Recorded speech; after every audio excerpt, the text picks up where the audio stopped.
Hello बच्चों, चलो शुरू करते हैं। लास्ट क्लास में हमने पढ़ रहे थे केमिकल रिएक्शन एंड इक्वेशन, ये पढ़ रहे थे। तो हमने लास्ट क्लास में बच्चों केमिकल रिएक्शंस एंड इक्वेशंस में हमने पढ़ा था, क्या पढ़ लिया था? हमने पढ़ लिया था कि केमिकल रिएक्शन और इक्वेशन होती क्या है। रिएक्शन होती क्या है? केमिकल रिएक्शन को इक्वेशन फॉर्म में कैसे कन्वर्ट करते हैं, ये सब पढ़ लिया है हमने पिछली क्लास में।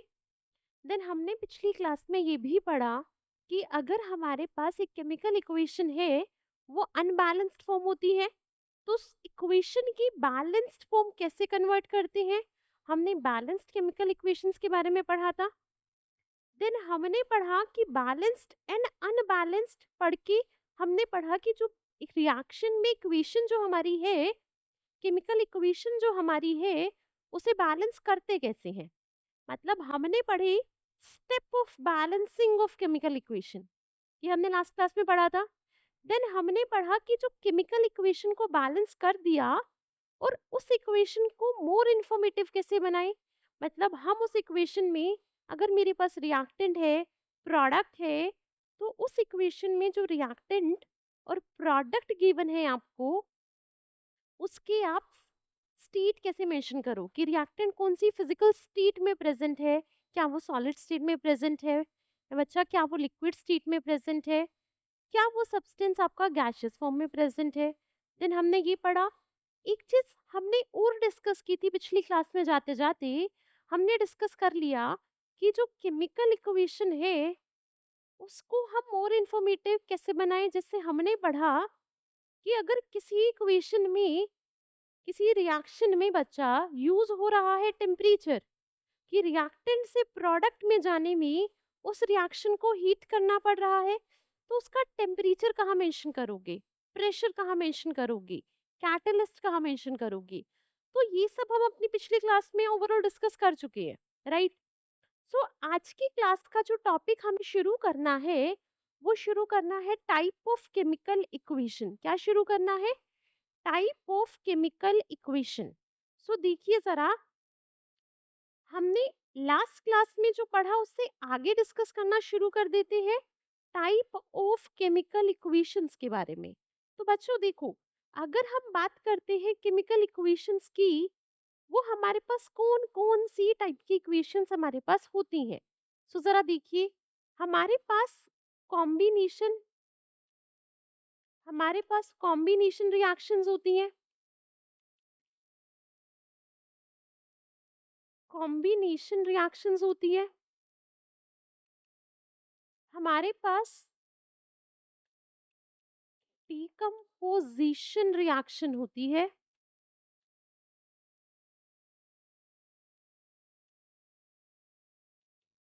देन जो थर्ड हमारे पास होती है, जिसके बारे में एक थोड़ा सा इनपुट आपको मेटल नॉन मेटल में भी मिला होगा, वो होती है डिस्प्लेसमेंट रिएक्शन। क्या होती है बच्चा? Displacement reaction.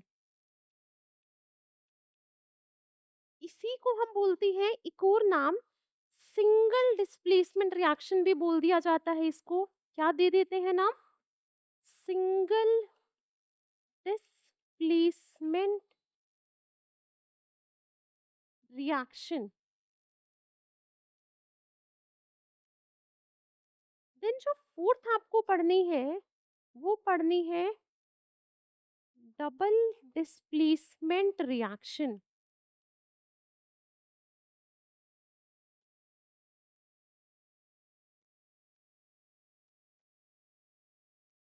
एंड जो नेक्स्ट है, ये हमने रिडॉक्स रिएक्शन में भी कवर की है, वो है रिडॉक्स रिएक्शंस। आपको पढ़नी है रिडॉक्स रिएक्शन, जिसके दो पार्ट होते हैं। क्या क्या इसमें आप पढ़ेंगे बच्चा? एक आप पढ़ेंगे ऑक्सीडेशन क्या होती है, देन आप पढ़ेंगे रिडक्शन क्या होती है, देन इनसे मिलके हम डिस्कस करेंगे कि रिडॉक्स रिएक्शन क्या होती है। पहले मैं बताऊंगी आपको ऑक्सीडेशन, मैं आपको बताऊंगी रिडक्शन, देन इनसे मिला के मैं डिस्कस करूंगी रिडॉक्स रिएक्शंस के बारे में, जो हम पूरा डिटेल में रिडॉक्स रिएक्शन डिस्कस कर चुके हैं इक्विवेलेंट कॉन्सेप्ट वाले चैप्टर में। ठीक है, देन एक मैं आपसे क्या डिस्कस करूंगी, एक्सोथर्मिक एंड एंडोथर्मिक रिएक्शन।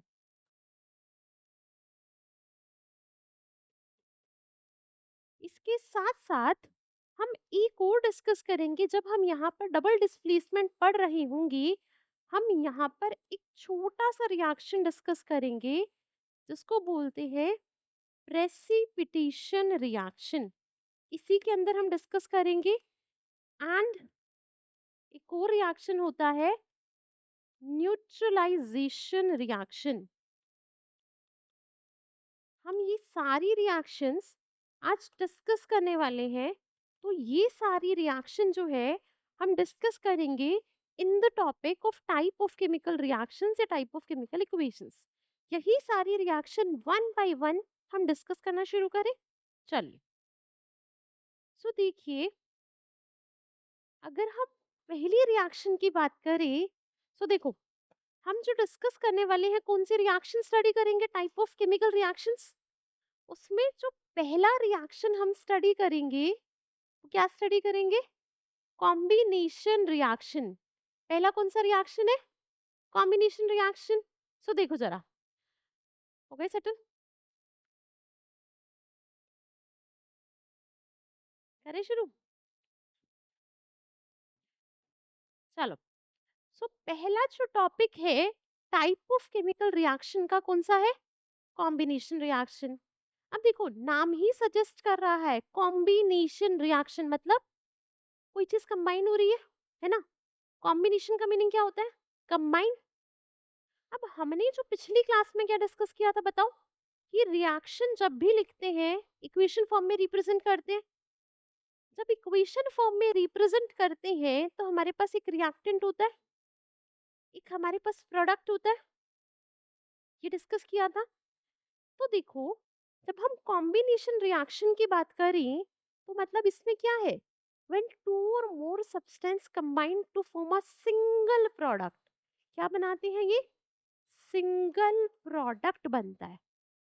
देखो, इसका मीनिंग क्या है कि ए प्लस बी, अगर मैं कहूँ, देखो यहाँ पे ए प्लस बी कोई दो रिएक्टेंट है, चेक, वो आपस में क्या कर रहे हैं, कंबाइन कर रहे हैं, आपस में कंबाइन कर रहे हैं to form a single product. मैंने कहा, जब दो रिएक्टेंट, दो या उससे ज्यादा रिएक्टेंट आपस में कंबाइन करें, उससे क्या बने, सिर्फ एक ही प्रोडक्ट का फॉर्मेशन हो, सिंगल प्रोडक्ट का फॉर्मेशन हो, तो उस तरह के रिएक्शन को क्या बोलोगे आप, कॉम्बिनेशन रिएक्शन। बात समझ आई, प्रोडक्ट कितने बनेंगे, सिंगल, एक प्रोडक्ट, उस रिएक्शन को क्या बोलोगे, कॉम्बिनेशन रिएक्शन। फॉर एग्जाम्पल, ये इसकी क्या हो गई, जनरल केमिकल इक्वेशन।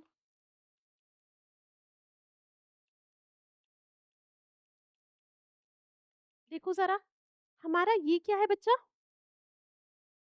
रिएक्टेंट्स है, एंड ये क्या है, प्रोडक्ट है।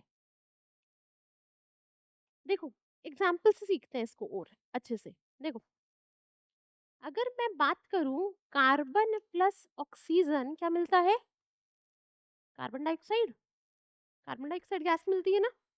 अब देखो, इसमें रिएक्टेंट कितने, दो, एक कार्बन, एक ऑक्सीजन। जब कार्बन ऑक्सीजन से कंबाइन कर रहा है, क्या बन रहा है, कार्बन डाइऑक्साइड गैस बन रही है ना, CO2 गैस बन रही है। तो कितने रिएक्टेंट, दो, प्रोडक्ट कितना बना, एक ही तो बना। मतलब व्हेन टू और more reactant combine to form a single product, उस रिएक्शन को ही तो बोला था कॉम्बिनेशन। ये बात समझ गए, समझ गए। फॉर एग्जाम्पल, अगर मैं बोलूं H2 plus Cl2 give rise to 2HCl, ये क्या है, कॉम्बिनेशन ही तो है। हाइड्रोजन किससे कंबाइन कर रहा है, क्लोरीन से, बन क्या रहा है, HCl, हाइड्रोजन क्लोराइड, ये बन रहा है ना। तो यहाँ पर जो HCl एक ही प्रोडक्ट है, हाइड्रोक्लोरिक एसिड HCl है, मतलब एक प्रोडक्ट बन रहा है दो रिएक्टेंट के कॉम्बिनेशन से। कैसे रिएक्शन, कॉम्बिनेशन। अगर मैं कहूँ, देखो, H2 plus O2 give rise to 2H2। Balance है क्या ये? हो गई बैलेंस? यहाँ पर क्या हो रहा है? हाइड्रोजन एंड ऑक्सीजन कंबाइन करके क्या बना रही है? पानी, वाटर, H2O। तो मतलब दो रिएक्टेंट आपस में कंबाइन करके एक ही प्रोडक्ट बना रहे हैं। तो कैसी रिएक्शन है? कॉम्बिनेशन रिएक्शन है। ठीक। अगर मैं कहूँ CO plus O2 give rise to CO2, क्या ये रिएक्शन कॉम्बिनेशन है? हाँ जी, है ना। ये क्या होता है? Carbon monoxide, CO is a carbon monoxide. जब कार्बन मोनोऑक्साइड किससे रिएक्ट कर रही है? ऑक्सीजन गैस से। क्या बन रहा है प्रोडक्ट? Carbon dioxide. तो मतलब जब दो रिएक्टेंट कंबाइन करें, एक प्रोडक्ट बना दें, तो रिएक्शन कैसी होगी? Combination reaction. क्या ये रिएक्शन समझ आ गई? क्लियर है कि ये सारे एग्जाम्पल किसके एग्जाम्पल हो गए? कॉम्बिनेशन के। ठीक है, बता लिया, लिख लिया। तो देखो, आगे जो है, this is first example, this is second example, this is third, and this will be, check. ऐसे बहुत सारे एग्जाम्पल पॉसिबल है। जैसे एक और एग्जाम्पल लो, अगर मैं कहूँ अमोनिया कैसे बनती है बताना। N2 plus H2 give rise to ammonia, यही होती है। नाइट्रोजन हाइड्रोजन कंबाइन करके क्या बना रही है? अमोनिया बनती है। तो अमोनिया एक प्रोडक्ट, नाइट्रोजन हाइड्रोजन दो रिएक्टेंट, तो ये भी कैसी है? Combination reaction. क्लियर है इतनी बात? सो अगली रिएक्शन पे जरा मूव करें। तो देखो, अगली रिएक्शन क्या है? अगली रिएक्शन है डीकम्पोजिशन रिएक्शन। क्या नाम है? Decomposition reaction. अब देखो, कॉम्बिनेशन पढ़ लिया। डीकम्पोजिशन क्या कहता है कि when a single reactant breaks down into simpler substance, two और मोर सिंपलर सब्सटेंस, उसे बोल दिया डीकम्पोजिशन। मतलब अगर मैं कहूँ, देखो ध्यान से, कि EB ये कोई रिएक्टेंट है। याद है हमने लास्ट क्लास में डिस्कस किया था कि एक भी रिएक्टेंट पॉसिबल है। की थी ऐसे रिएक्शन डिस्कस जहाँ पे एक ही रिएक्टेंट होता था। अब देखो, अगर एक ही रिएक्टेंट है तो वो किसी से कंबाइन तो नहीं कर सकता, तो वो टूट ही सकता है, ब्रेक ही तो हो सकता है। तो ऐसी रिएक्शन जहाँ पे रिएक्टेंट कितने, सिर्फ एक सिंगल रिएक्टेंट, वो ब्रेक हो किसमें? दो या उससे ज्यादा प्रोडक्ट में। तो मतलब ऐसी रिएक्शन को नाम दिया डिकम्पोजिशन। जरा खुद की नोटबुक में देखो, क्या ये कॉम्बिनेशन का अपोजिट नहीं है? कॉम्बिनेशन में क्या हो रहा था? दो रिएक्टेंट या उससे ज्यादा रिएक्टेंट, दो या उससे ज्यादा रिएक्टेंट कंबाइन करके एक प्रोडक्ट दे रहे थे, ऐसा हो रहा था। यहाँ पे एक ही रिएक्टेंट है जो टूटने के बाद क्या दे रहा है? दो या उससे ज्यादा प्रोडक्ट दे रहा है। तो ये क्या है? डिकम्पोजिशन। मतलब मैं लिख सकती हूँ कि decomposition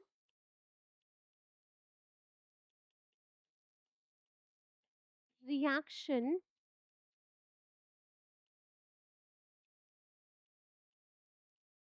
is opposite of combination reaction. क्या ये बात सही है? समझ आई? क्या इतनी बात समझ आ गई सबको? जरा देखो, अगर मैं ये लिखूं कि अमोनिया डिकम्पोज होके मुझे देता है N2 प्लस H2, चेक। यहाँ देखो, रिएक्टेंट कितने, सिर्फ एक, प्रोडक्ट कितने, दो। मतलब अगर एक रिएक्टेंट में कहूँ टूट रहा है, एक से ज्यादा प्रोडक्ट बना रहा है, तो उस तरह की रिएक्शन कैसी? डिकम्पोजिशन। अब खुद थोड़ा सा दिमाग लगाओ, जोर डालो दिमाग पे और सोचो, क्या ये रिएक्शन बिना एनर्जी दिए हो जाएगी?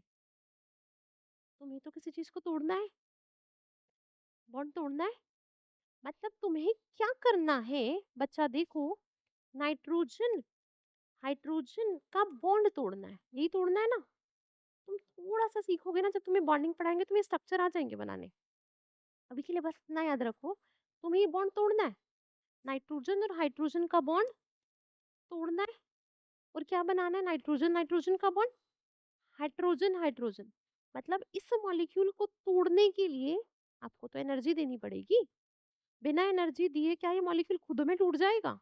नहीं, ये खुद में नहीं टूटेगा, ना ही प्रोडक्ट का फॉर्मेशन करेगा। मतलब किसी भी डिकम्पोजिशन रिएक्शन के लिए आपको एनर्जी तो सप्लाई करनी पड़ेगी। क्या ये बात समझ आई?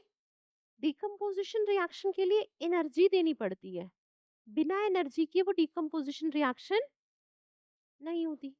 चेक। अब बात आती है कि जो ये एनर्जी दे रहे हो डिकम्पोजिशन रिएक्शन में, ये किस फॉर्म में दोगे? किस फॉर्म में दे सकते हो बताओ?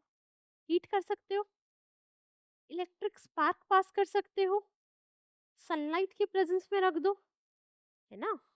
तो मतलब आपके पास एनर्जी की बहुत सारी फॉर्म पॉसिबल है ना। क्या क्या पॉसिबल है? हीट कर दे, लाइट की प्रेजेंस में रख दे, या इलेक्ट्रिक करंट, इलेक्ट्रिक स्पार्क पास कर दे तो टूट जाएगा वो, है ना।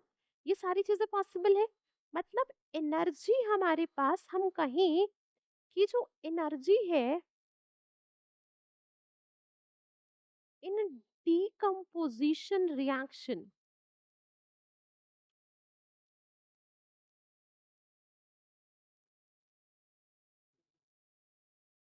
आप 3 फॉर्म में सप्लाई कर सकते हो। कौन कौन सी 3 फॉर्म बताओ? पहला हीट, दूसरा इलेक्ट्रिसिटी, या हम इसको लिख देते हैं इलेक्ट्रिक करंट या इलेक्ट्रिक स्पार्क, ठीक। एंड तीसरा क्या है बच्चा? Light, can be sunlight, can be any form of light, UV light, anything, right.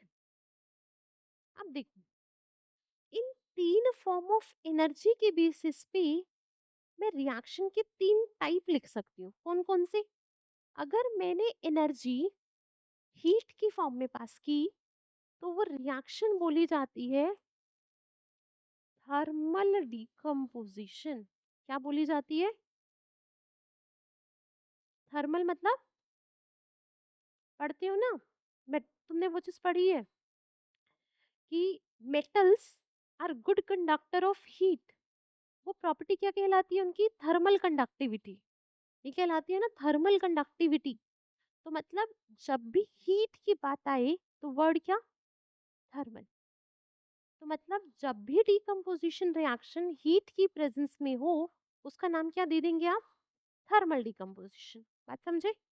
अगला, अगर मैं कहूँ इलेक्ट्रिसिटी की प्रेजेंस में, इलेक्ट्रिक करंट की प्रेजेंस में, तो एक वर्ड आता है इलेक्ट्रोलिटिक डिकम्पोजिशन। क्या नाम देते हैं? Electrolytic decomposition reaction. बात समझ आई? चेक। अब रह गया क्या? लाइट। लाइट में क्या वर्ड यूज कर सकते हैं, सोचो।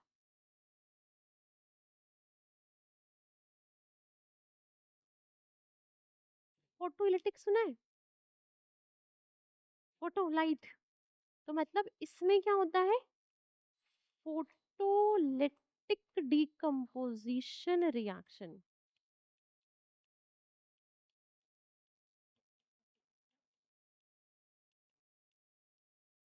क्या इतनी बात समझ आई? किस बेसिस पे इनको बोला जाता है? एनर्जी के बेसिस पे। एनर्जी हीट की फॉर्म में दी आपने, लाइट की फॉर्म में दी आपने, या करंट पास किया, इलेक्ट्रिक करंट पास किया। क्लियर है इतनी बात? ठीक है, लिख लिया। चलो, अब देखो, वन बाय वन इनको स्टडी करें। पहला जो है वो है थर्मल डिकम्पोजिशन रिएक्शन। ये जो है सॉरी ये जो है आपका वो है थर्मल डिकम्पोजिशन नहीं है, इसको लिख लेना इलेक्ट्रोलिटिक डिकम्पोजिशन, हेडिंग डाल लेना electrolytic decomposition reaction, electrolytic decomposition reaction. Check. अब देखो, क्या तुमने ये सुना है कि वाटर अगर तोड़ना है किसमें, हाइड्रोजन और ऑक्सीजन में, तो उसके लिए क्या प्रोसेस यूज करते हैं, इलेक्ट्रोलिटिक डिकम्पोजिशन, सुना है ना। तो मतलब मैं कहूँ तुम वाटर को किसमें तोड़ दो, हाइड्रोजन प्लस ऑक्सीजन में, किसकी प्रेजेंस यूज करोगे, इलेक्ट्रिक करंट की, क्या दोगे, इलेक्ट्रिक करंट। अब ध्यान से देखो, जो ये क्वेश्चन है ये क्या कहता है कि वाटर में जब तुमने इलेक्ट्रिक करंट पास किया तो क्या बना, हाइड्रोजन और ऑक्सीजन, इसको बैलेंस कर लेंगे तो क्या बन जाएगा ये। अब देखो, एक डायग्राम गिवन है, ये है इलेक्ट्रोलिसिस ऑफ वाटर का डायग्राम। क्वेश्चन क्या आता है इस डायग्राम से, पहले वो समझते हैं, क्योंकि हम तो एग्जाम के लिए पढ़ रहे हैं ना। अब देखो, ये तो सिंपल। अब इस डायग्राम में जब आप ध्यान से देखोगे, इस डायग्राम में देखो एक यहाँ पे कार्बन रूड लिखा है, नीचे एनोड, ये लिखा है कार्बन रूड के नीचे लिखा है एनोड, और यहाँ पर लिखा है आपका कैथोड, एक वर्ड लिखा है ना कैथोड। ये देखो, ये होता क्या है पता है, पढ़ाया था ना इक्विवेलेंट में कि हमारे पास दो इलेक्ट्रोड होते हैं, एक एनोड दूसरा क्या, कैथोड। अब देखो जरा, एक इलेक्ट्रोड होती है एनोड, एक होती है बच्चा कैथोड। चेक। एनोड वो इलेक्ट्रोड जहां पर होती है ऑक्सीडेशन, क्या होती है, ऑक्सीडेशन, मतलब एनोड पे हो रही होती है ऑक्सीडेशन। एक थोड़ा सा आइडिया लो ऑक्सीडेशन का, जो हम दे चुके हैं पूरा आइडिया, पढ़ा था इक्विवेलेंट में, देखी थी ऑक्सीडेशन क्या होती है, नहीं देखा, चलो चलो चलो फिर कोई नहीं। देखो, अगर मैं बात करूं ऑक्सीडेशन की, ऑक्सीडेशन रिएक्शन होती है लॉस ऑफ इलेक्ट्रॉन, क्या होती है बेटा, इलेक्ट्रॉन का लॉस, लॉस ऑफ इलेक्ट्रॉन। ठीक, क्या होती है, लॉस ऑफ इलेक्ट्रॉन। बात समझ आई। अब देखो, हमारे पास क्या है, हाइड्रोजन और ऑक्सीजन बन रही है। अब इसमें ध्यान से देखो, एनोड पे कौन सी गैस निकल रही है, ऑक्सीजन, कैथोड पे कौन सी गैस निकल रही है, हाइड्रोजन। ये कैसे निकली, बेसिकली जो कैथोड है और एनोड है, अब कैथोड पे होती है रिडक्शन, और रिडक्शन क्या होती है, गेन ऑफ इलेक्ट्रॉन, क्या होती है बेटा, मतलब देखो, अगर मैं बात करूं कैथोड पे, तो वाटर में H प्लस भी है और OH माइनस भी है। इस पानी के अंदर क्या प्रेजेंट है, ये H प्लस प्रेजेंट है और OH माइनस प्रेजेंट है, यही प्रेजेंट है ना। तो मतलब इस कैथोड पे क्या हो रहा है कि जो ये H प्लस है, H प्लस कितने इलेक्ट्रॉन है इसके पास, जीरो। हाइड्रोजन में कितने इलेक्ट्रॉन होते हैं, वन। जब इसने एक दे दिया, कितने, जीरो, खत्म, इसके पास तो इलेक्ट्रॉन ही नहीं है। मतलब इसके पास टेंडेंसी है इलेक्ट्रॉन ले लेने की, गेन कर लेने की, है ना। तो कैथोड पे भी क्या हो रहा है, रिडक्शन, मतलब गेन ऑफ इलेक्ट्रॉन हो रहा है। तो मतलब H प्लस क्या करता है, एक इलेक्ट्रॉन गेन करके, अगर मैं यहाँ पे 2H प्लस लगा दूं तो दो इलेक्ट्रॉन गेन करेगा, किसमें कन्वर्ट हो जाएगा, हाइड्रोजन गैस में, किसमें कन्वर्ट हो गया, हाइड्रोजन गैस में। और यही हाइड्रोजन गैस कहाँ निकली तुम्हारी, देखो ऊपर, कैथोड पे निकली ना। तो कैथोड पे कैसे निकली, जब H प्लस ने इलेक्ट्रॉन एक्सेप्ट किए, क्या बन गया, हाइड्रोजन। बात समझ आई बेटा। वाटर के अंदर हाइड्रोजन H प्लस की फॉर्म में ही होती है।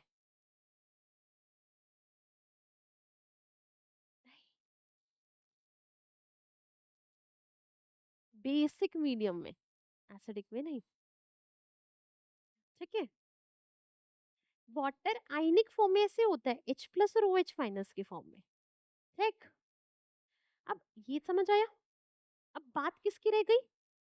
ऑक्सीजन गैस भी तो है, कहाँ पे निकल रही है? एनोड पे। तो मतलब एनोड पे क्या हो रहा है? H2O किस में चेंज हो रहा है? ऑक्सीजन गैस निकल रही है plus 2H plus plus 2 electron. अब ये कैसे हुआ, जरा ध्यान से यहाँ देखो, थोड़ा सा कॉम्प्लिकेटेड है। तुम बस इतना याद रखना इसमें, जो तुम्हें याद रखना है। देखो H2O में H प्लस, ये 2H प्लस है। ऑक्सीडेशन नंबर निकालना आता है? तुमने रिडॉक्स नहीं देखा, रिडॉक्स के लेक्चर्स देखने हैं। ठीक है। देखो, अगर मैं बात करूं वाटर की, यही है बेटा, हाइड्रोजन किस ऑक्सीडेशन नंबर में प्रेजेंट है? +1। हाइड्रोजन कितने इलेक्ट्रॉन दे सकता है? एक ही तो दे सकता है। मतलब हाइड्रोजन की वैलेंसी कितनी? 1 ही तो होती है। ये बात पता है सबको? तो मतलब हाइड्रोजन +1। ऑक्सीजन की वैलेंसी कितनी होती है? 2 ही तो होती है। सिखाया था। मतलब ऑक्सीजन एटॉमिक नंबर कितना होता है बेटा? कॉन्फ़िगरेशन कैसे लिखोगे तुम? 2 और 6। सबसे बाहर वाली शेल में 8 इलेक्ट्रॉन कंप्लीट करने के लिए कितने ले सकता है? 2 ही तो ले सकता है। बात पता है?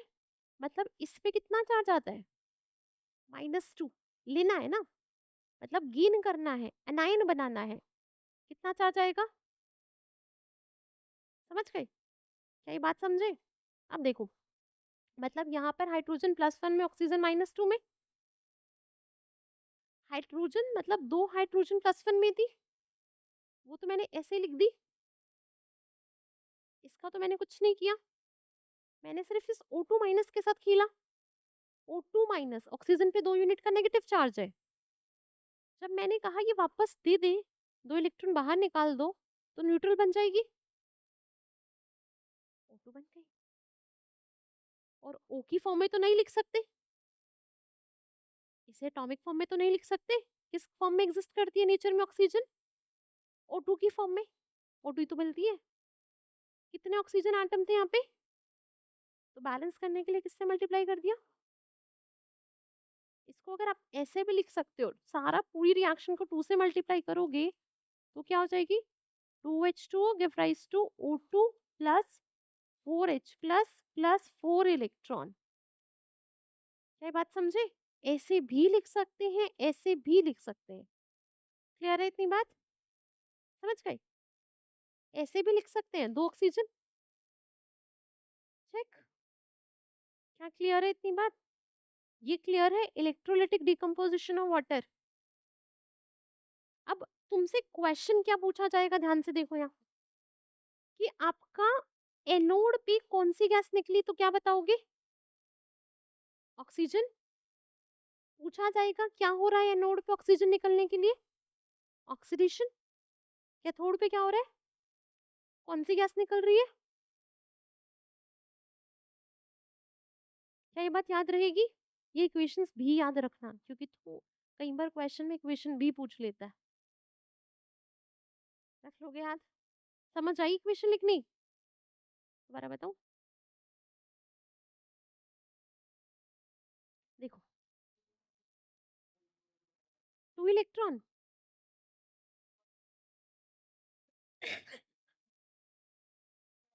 देखो देखो देखो देखो देखो, वाटर H प्लस और OH माइनस फॉर्म में एग्जिस्ट करता है, मतलब वाटर में H प्लस है ना बेटा? H प्लस है। अब एक H प्लस अगर एक इलेक्ट्रॉन गेन करे तो क्या बनेगी? H2 कितने H प्लस है? एक, मतलब हाइड्रोजन 1 है, तो क्या लगा दूं? 1/2। 1/2 इंटू 2 1 होता है। अब हमने ये 1/2 हटाने के लिए इसको सबको 2 से मल्टीप्लाई कर दो, तो क्या हो जाएगा? समझ गए? क्या आप समझे? क्लियर है? ये भी क्लियर है? तो ये रिएक्शंस होती हैं इलेक्ट्रोलाइटिक डिकम्पोजिशन ऑफ ये। देखो, तुम यहाँ देखो, तुम दोबारा देखो, तुम दोबारा देखो। H प्लस पे कितना चार्ज है? +1 का। जब मैंने उसे एक इलेक्ट्रॉन दे दिया तो क्या बनेगा? H2। H2 की फॉर्म में तो एग्जिस्ट करती है नेचर में, पर कितने एटम है हाइड्रोजन के? 1। तो मतलब यहाँ पर क्या लगा दूं? 1/2, 2 इंटू 2, 1/2 इंटू 2, 1 हो गया ना? इसी फॉर्म में तो लिख सकते हो, इसे H तो नहीं लिख सकते हम।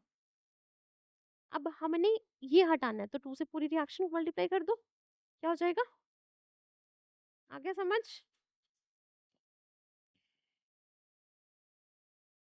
क्या ये क्लियर है? बढ़े आगे? उतारना है?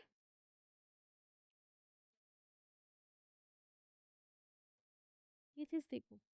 अब नेक्स्ट जो है आपका वो है थर्मल डिकम्पोजिशन रिएक्शन।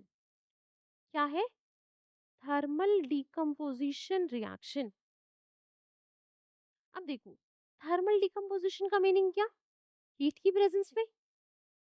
इसमें मैं लिख सकती हूँ, फॉर एग्जांपल देखो, कैल्शियम कार्बोनेट है, इसको मैं कहूँ अगर मैं हीट कर रही हूँ, हीट को कैसे रिप्रेजेंट कर रहे थे लास्ट क्लास में देखा था? ट्राइंगल फॉर्म में सिंबल होता है ना हीट का, कि अगर आप हीट को रिप्रेजेंट करना चाहते हो तो मैं ऐसे रिप्रेजेंट कर देते हैं। जब भी एरो के ऊपर ये ट्राइंगल बना मिले मतलब क्या लिखा है? हीट। तो मतलब यहाँ पे अगर हीट है तो क्या बन जाएगा? Calcium oxide plus carbon dioxide gas निकल जाएगी। ठीक। कुछ एग्जाम्पल याद रखने हैं इसके, क्योंकि ये एग्जाम्पल इंपॉर्टेंट है, पूछे जाते हैं और पूछे क्या। देखो, अगर मैं बात करूं तुमसे FeSO4 की, फेरस सल्फेट जब हीट होता है तो बनता है आपका Fe2O3 प्लस कौन सी गैस निकल जाती है? Sulphur dioxide plus sulphur trioxide gas. ये रिएक्शन याद करनी है, ये तो रिएक्शन ही तुम्हें याद करनी है। ठीक है।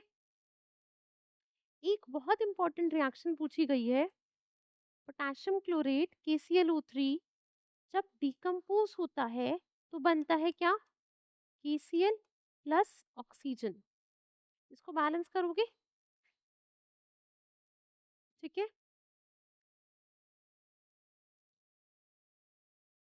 ये सारी डिकम्पोजिशन ही तो है, बस किसकी प्रेजेंस में हो रही है? हीट की। एग्जाम्पल्स याद रखनी है। चेक। एक याद रखना है, लेड नाइट्रेट PbNO3 का होल चॉइस। लेड नाइट्रेट का फॉर्मूला क्या होता है? लेड नाइट्रेट का फॉर्मूला क्या होता है?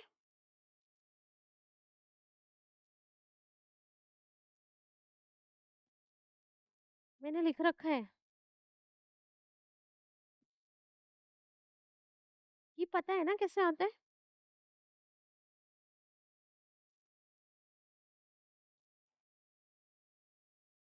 लेड क्या होता है? Pb2+। नाइट्रेट क्या होता है? NO3-। चेक। इसकी वैलेंसी 2, इसकी 1, क्रॉस मल्टीप्लाई करोगे तो क्या बन जाएगा? PbNO3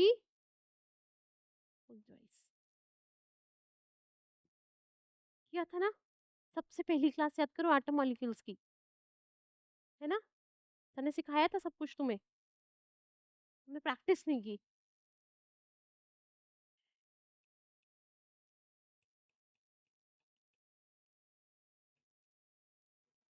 check.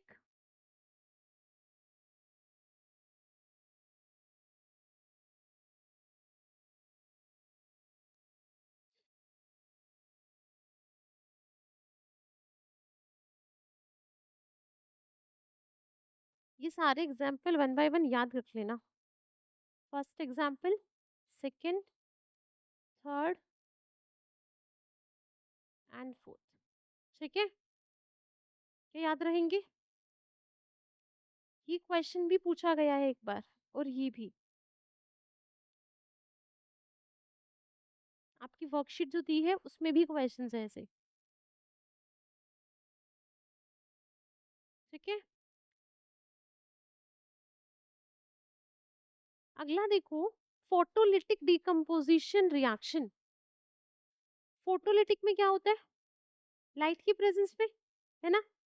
अब देखो, फोटोलिटिक डिकम्पोजिशन मतलब when decomposition is carried out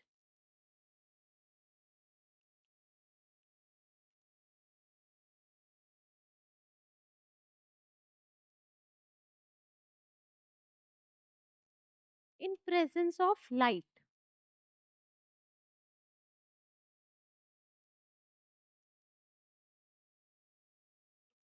कौन कौन से एग्जाम्पल पॉसिबल है?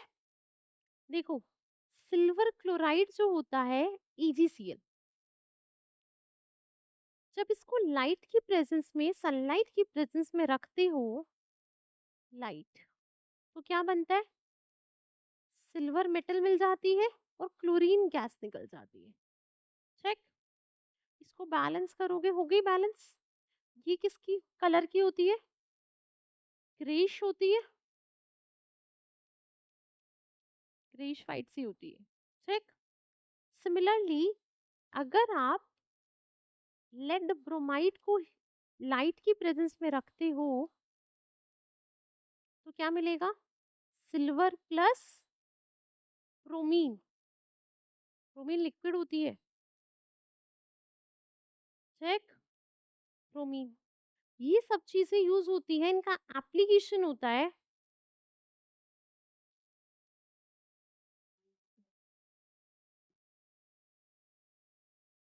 In photography.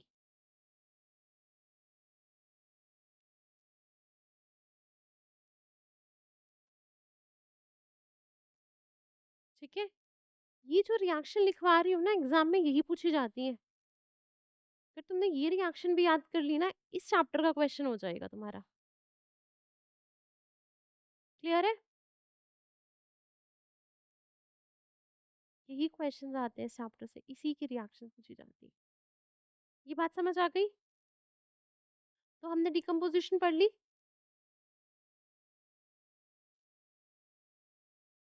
लिखना है, दोबारा लिखूं? एक सेकेंड, नहीं आएगा, मैं लिख देती हूँ दोबारा।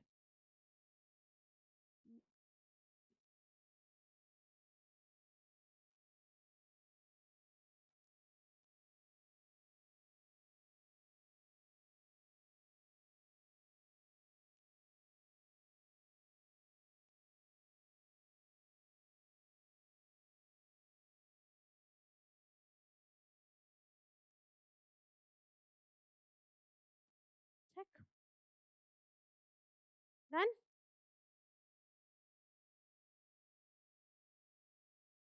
अगली रिएक्शन कौन सी होती है? Displacement reaction. डबल डिकम्पोजिशन नहीं होती, डबल डिस्प्लेसमेंट होती है। डबल डिकम्पोजिशन कोई रिएक्शन नहीं होती। ठीक, एक और एग्जांपल लिख लो पहले। इलेक्ट्रोलाइट डिकम्पोजिशन का कई बार पूछ लेता है वो। Electrolytic decomposition of molten NaCl and molten Al2O3। ये दो एग्जांपल और देख लो।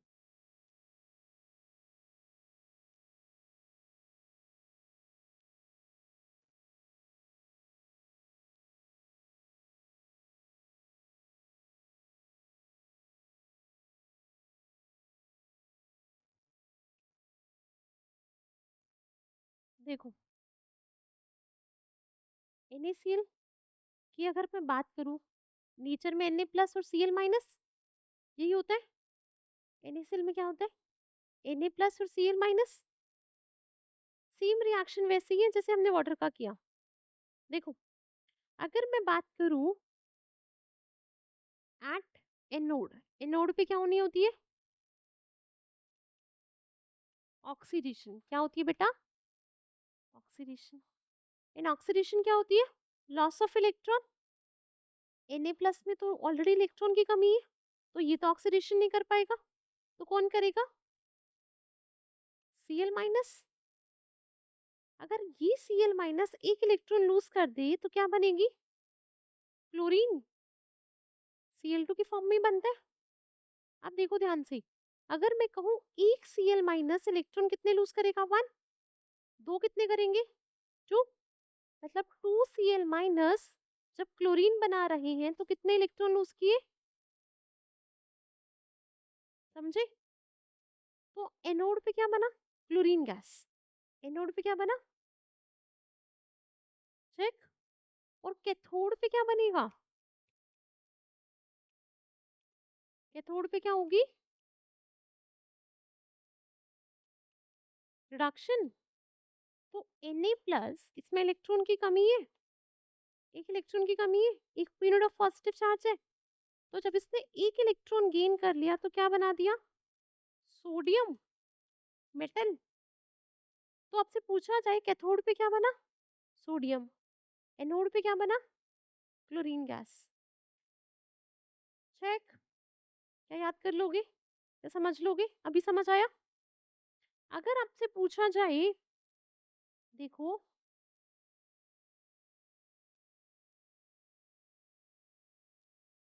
एक और example, electrolytic decomposition of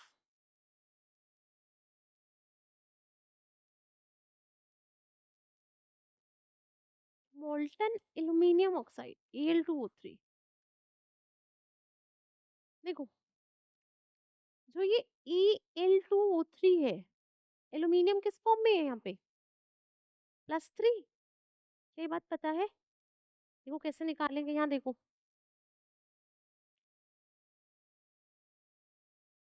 oxygen का -2 होता है चार्ज, ऑक्सीजन का -2, ये हमें पता है।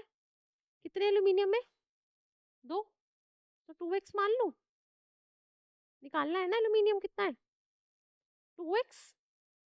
एक एल्यूमिनियम का x चार्ज कितने एल्यूमिनियम है? तो 2x मान लो। ऑक्सीजन कितने हैं? 3। एक ऑक्सीजन पे चार्ज कितना? -2। -2। टोटल बराबर कितने? 0। तो x की वैल्यू कितनी आई? 2x -6 बराबर 0। 2x is equals to +6। x कितना आ गया बेटा? +3। +3 आया ना? तो मतलब वहां पर जो एल्यूमिनियम प्रेजेंट है वो किस ऑक्सीडेशन स्टेट में है? +3। और ऑक्सीजन किस ऑक्सीडेशन स्टेट में है? क्या बात समझ आई? क्लियर है? एल्यूमिनियम +3 में कैसे निकाला तुमने? चेक। अब देखो, यहाँ पर एल्यूमिनियम +3 और ऑक्सीजन -2, तो रिडक्शन किसका होगा? ऑक्सीजन का ना, सॉरी एल्यूमिनियम का रिडक्शन होगा, इलेक्ट्रॉन गेन करने। तो कैथोड पे क्या रिएक्शन होगी? कैथोड पे क्या होती है?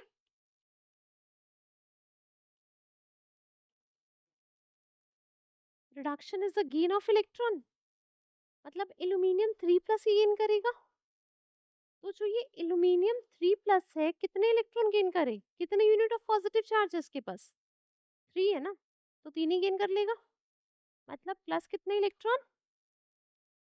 क्या बना? एल्यूमिनियम सॉलिड मेटल मिल गई।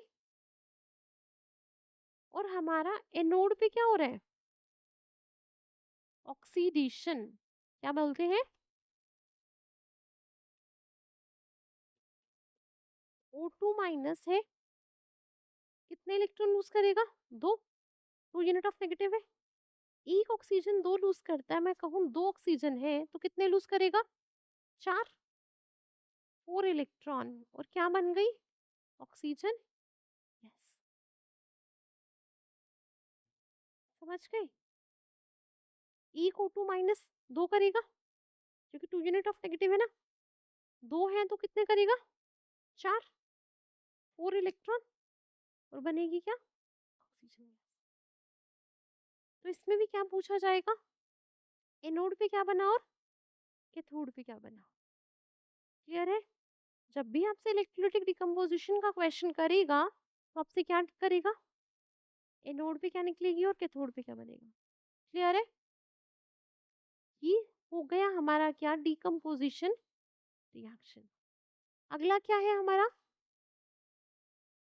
Reactivity series. डिस्प्लेसमेंट पढ़ने से पहले एक चीज पढ़ लेते हैं, रिएक्टिविटी सीरीज, क्योंकि यही तो है डिस्प्लेसमेंट का मेजर फंडा, किसी को डिस्प्लेस करना। अब डिस्प्लेसमेंट मतलब किसी को डिस्प्लेस कर रहे हो। अगर मैं कहूँ ये तुमको डिस्प्लेस कर दे या ये मुझको डिस्प्लेस कर दे, मतलब डिस्प्लेस तो किसी बेसिस पे करेगा ना, ऐसे तो डिस्प्लेस नहीं कर सकता। तो डिस्प्लेसमेंट होने के लिए हमें पढ़नी है रिएक्टिविटी सीरीज। अब ये रिएक्टिविटी सीरीज क्या है, देखो एक सीरीज है, top to bottom element arranged है ना, एक लाइन में अरेंज्ड है, ऊपर से नीचे एलिमेंट। सीरीज बोल सकती हूँ कि अरेंजमेंट बोल सकती हूँ एलिमेंट्स की, कि यहाँ से देखो lithium sodium barium, lithium potassium barium sodium calcium magnesium, एक लाइन में अरेंज्ड है, ऊपर से नीचे एलिमेंट। किस बेसिस पे अरेंज्ड है, रिएक्टिविटी के बेसिस पे, कि ऊपर से नीचे आ रही हो आपका रिएक्टिविटी कम हो रहा है। बेसिकली ये क्या है, this is a decreasing order of reactivity. Arrangement कि जिसमें एलिमेंट अरेंज्ड है on the basis of decreasing order of their chemical reactivity. मतलब ऊपर जो एलिमेंट अरेंज्ड है वो सबसे ज्यादा रिएक्टिव, बीच में जो एलिमेंट है वो मॉडरेटली रिएक्टिव बोल सकते हैं, जो नीचे है वो सबसे कम रिएक्टिव है, लीस्ट रिएक्टिव बोल सकते हो। मतलब जैसे जैसे आप ऊपर से नीचे आओगी आपकी रिएक्टिविटी क्या करेगी बेटा, डिक्रीज हो जाएगी, रिएक्टिविटी डिक्रीज करेगी। तो मतलब सबसे ज्यादा अगर मैं इस रिएक्टिविटी सीरीज में एलिमेंट बात करूं, कौन सा सबसे हाईली रिएक्टिव है, लिथियम। सबसे लीस्ट रिएक्टिव क्या, प्लैटिनम। क्लियर हुई बात। क्या रिएक्टिविटी सीरीज समझ आई। बेसिकली हम लिख सकते हैं कि it is an arrangement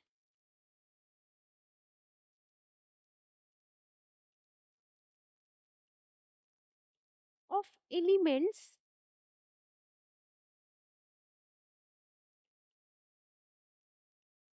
in the decreasing order of their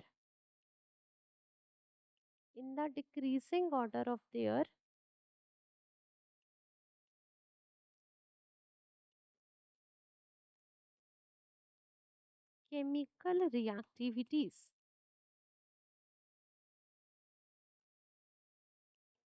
क्या ये बात समझ आई। अब एक चीज देखो, इस रिएक्टिविटी सीरीज में एक एलिमेंट अलग से मार्क्ड है जिसको बोला जाता है हाइड्रोजन। क्या बोला जाता है बेटा, हाइड्रोजन। हाइड्रोजन एक ऐसा एलिमेंट है जो रेफरेंस है, यहाँ पे रेफरेंस है। मतलब पूरी रिएक्टिविटी सीरीज इस हाइड्रोजन को मान के रेफरेंस की, इससे ऊपर एलिमेंट सबसे ज्यादा रिएक्टिव, नीचे कम रिएक्टिव, तो इसको एक रेफरेंस मान लिया जाता है हाइड्रोजन को। बात समझे। अब देखो इसी के बेसिस पे हम पढ़ेंगे अपनी डिस्प्लेसमेंट रिएक्शन। डिस्प्लेसमेंट का मीनिंग क्या है, अगर मैं बात करूं तुमसे, डिस्प्लेसमेंट का मीनिंग क्या,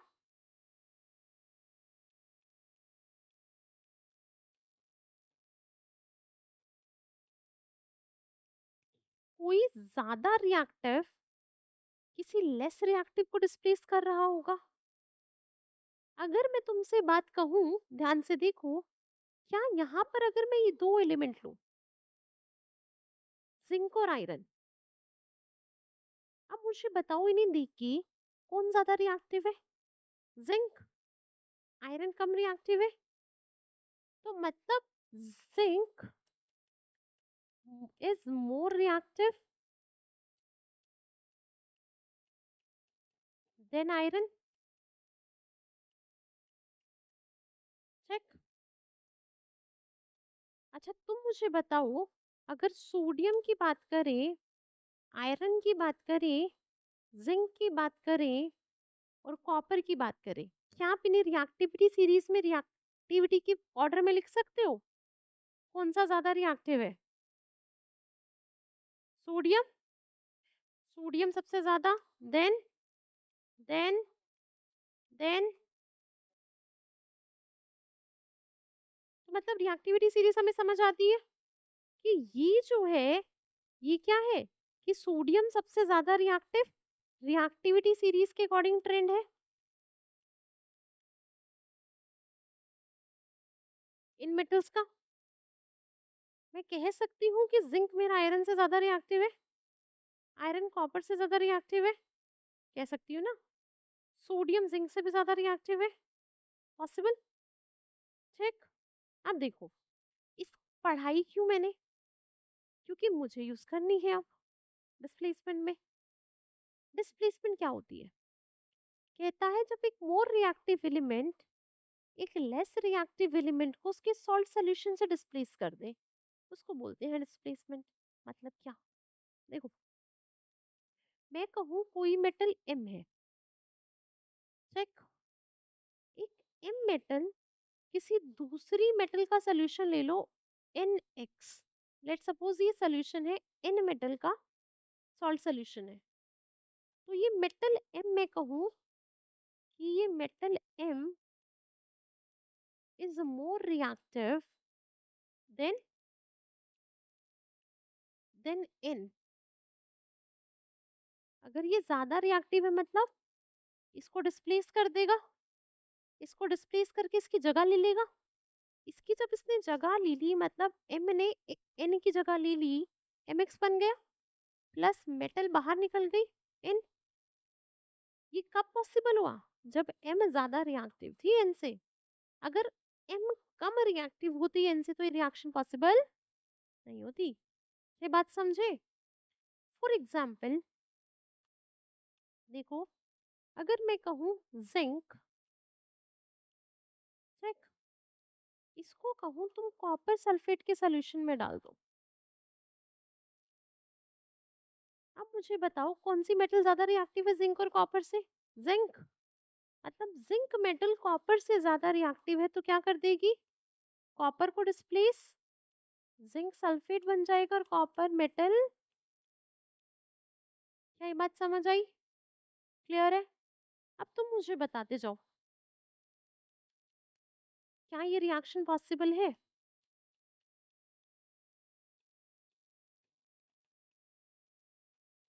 क्या ये पॉसिबल है? प्रोडक्ट क्या बनेगा अगर पॉसिबल है तो? ZnSO4 प्लस, क्योंकि जिंक ज्यादा रिएक्टिव है ना आयरन से। अगर मैं कहूँ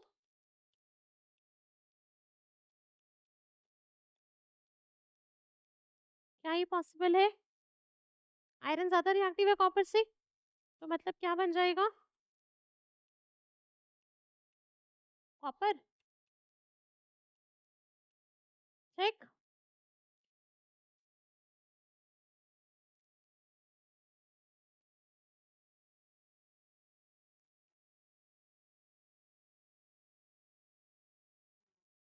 क्या ये पॉसिबल है? क्या बनेगा?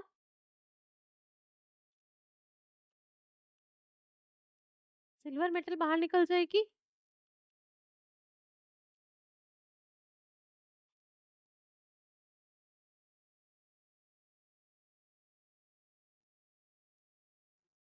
क्या ये पॉसिबल है बेटा?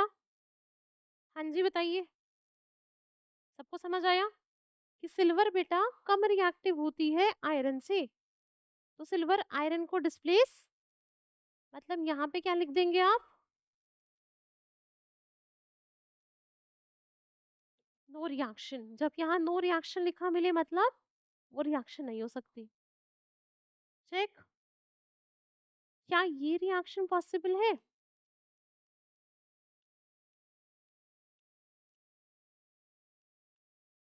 क्या यहाँ कोई प्रोडक्ट बनेगा? तो यहाँ पे भी हम क्या लिख देंगे?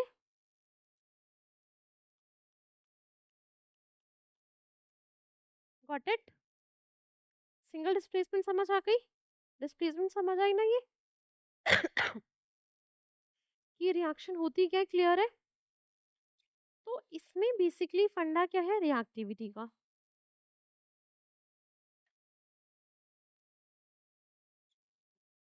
एक मोर रिएक्टिव मेटल वो क्या करती है, एक लेस रिएक्टिव मेटल को उसके सॉल्ट सोल्यूशन से क्या कर देती है बेटा, डिस्प्लेस कर देती है। क्लियर है?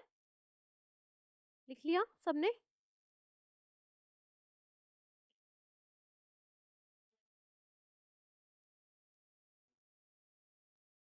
नेक्स्ट क्या है, डबल डिस्प्लेसमेंट। डबल डिकम्पोजिशन नहीं, डबल डिस्प्लेसमेंट। ठीक, अब देखो डबल डिस्प्लेसमेंट क्या होती है कि जब पॉजिटिव और नेगेटिव आयन जो है किसी भी आयनिक कंपाउंड में एक्सचेंज हो जाए तो फॉर्म न्यू कंपाउंड, उसे क्या बोलते हैं, डबल डिस्प्लेसमेंट। जरा ध्यान से यहाँ देखो, अगर मैं कहूँ EB प्लस CD, ये कोई दो आयनिक कंपाउंड है। चेक। अब एक बात बताओ तुम मुझे, आयनिक कंपाउंड क्या होता है, आयन्स होते हैं। मतलब फॉर एग्जाम्पल, जनरल लिखने से पहले एग्जाम्पल देखते हैं। देखो NaOH प्लस HCl, अगर मैं ये बोलूँ चलो ये कंबाइन कर रहे हैं, ये भी एक तरह की डबल डिस्प्लेसमेंट है। अब देखो NaOH में क्या है, Na प्लस OH माइनस, यही है ना। इसमें क्या है, Na प्लस OH माइनस, यही है। और इस HCl में क्या है, H प्लस और Cl माइनस, मतलब इसको लिख सकते हो आप H plus plus Cl minus, ऐसा लिख सकती हो। ये दो कंपाउंड जिसमें आयंस प्रेजेंट है वो कंबाइन किए। अब कहता है जब आपस में कंबाइन करते हैं then there is an exchange of ion, positive और नेगेटिव आयन आपस में एक्सचेंज हो जाते हैं। इसका मीनिंग क्या, ये क्या है पॉजिटिव आयन कटायन, ये क्या है बेटा इसका अनायन, ये इसका क्या है कटायन, ये इसका क्या है अनायन।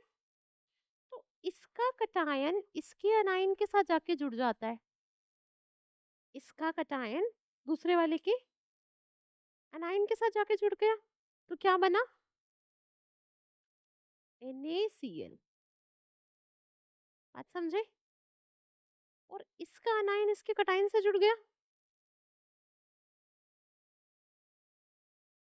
हाँ, नहीं, OH माइनस जब H प्लस से जुड़ेगा तो क्या बनेगा, वाटर बनेगा ना,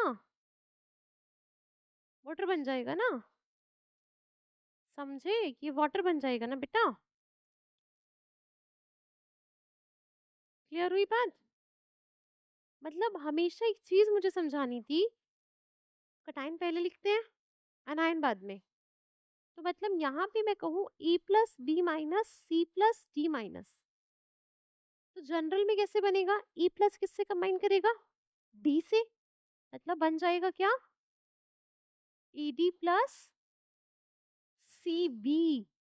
कटायन पहले लिखा जाता है अनायन बाद में लिखा जाता है, यही तो समझा रही थी। मतलब CB, C कटायन है ना बेटा, B क्या है अनायन, तो मतलब प्लस, समझ गए।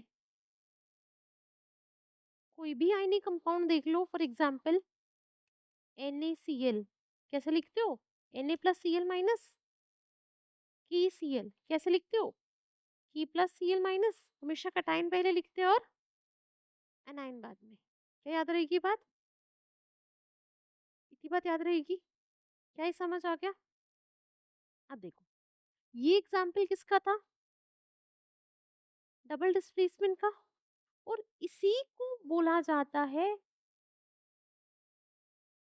इसी यही एग्जाम्पल होती है न्यूट्रलाइजेशन रिएक्शन का।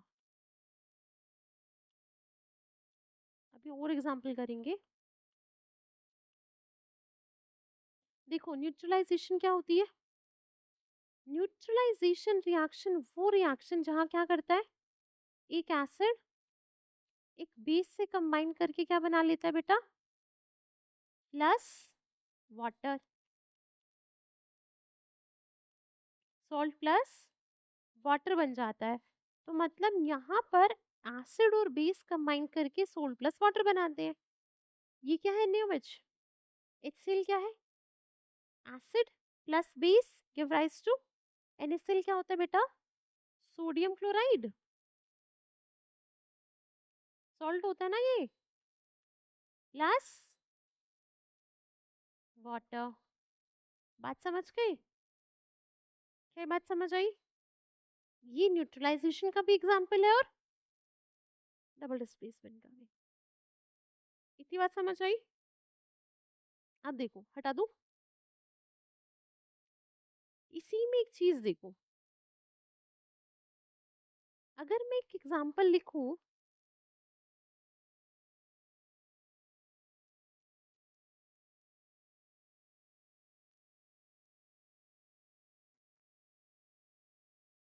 NaCl aqueous टू गिव क्या बनेगा,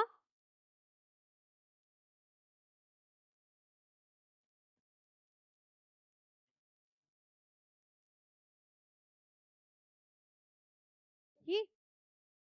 अब देखो ध्यान से, हमने जब लास्ट क्लास में ऑब्जर्वेशंस पढ़ी थी किसी भी रिएक्शन की, तो मैंने फॉर्मेशन ऑफ प्रेसिपिटेट बताया था कि जब प्रेसिपिटेट बनता है तो मतलब आपको पता लग जाता है कि रिएक्शन हो रही है। प्रेसिपिटेट क्या होता है, water insoluble substance formed as a result of a reaction, यही होता है। मतलब जब कोई रिएक्शन हो रही है और एक आपका ऐसा सब्सटेंस बने जो पानी में क्या है, इनसॉलेबल है, सोलेबलाइज नहीं होता है, उसको क्या बोलेंगे, प्रेसिपिटेट। क्या बोलेंगे बेटा, प्रेसिपिटेट। अब ये रिएक्शन देखो, इसमें क्या हो रहा है, ध्यान से देखो, ये सिल्वर नाइट्रेट है, इसको क्या बोला जाता है, सिल्वर नाइट्रेट। और ये क्या है, सोडियम क्लोराइड। जब इनका एक्वा सोल्यूशन लोगे, अब देखो EgNO3 में क्या प्रेजेंट है, Eg plus plus NO3 minus, यही है। NaCl में क्या प्रेजेंट है, प्लस Cl माइनस, है ना बेटा। अब हमारा जब रिएक्शन हो रहा था तो क्या था, एक्सचेंज ऑफ आयन, इसका पॉजिटिव इसका नेगेटिव, तो क्या बना, EgCl। ये Na प्लस किससे रिएक्ट कर जाएगा, NO3 माइनस से, क्या बनेगा बेटा, NaNO3, प्रोडक्ट बनाना आ गया। अब देखो, इसको बोला जाता है सोडियम नाइट्रेट।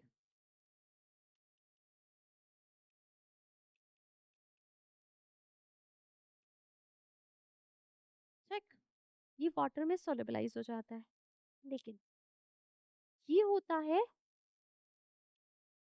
सिल्वर क्लोराइड, ये वाटर इनसॉल्युबल सब्सटेंस होता है। किस कलर का होता है ये, हमेशा याद रखना, वाइट कलर के प्रेसिपिटेट आते हैं। क्या याद रहेगा, ये रिएक्शन लिखनी समझ आई, क्लियर है इतनी बात कि रिएक्शन लिखेंगे कैसे, क्लियर हो गई इतनी बात कि रिएक्शन लिखनी कैसे है, आगे बताऊं।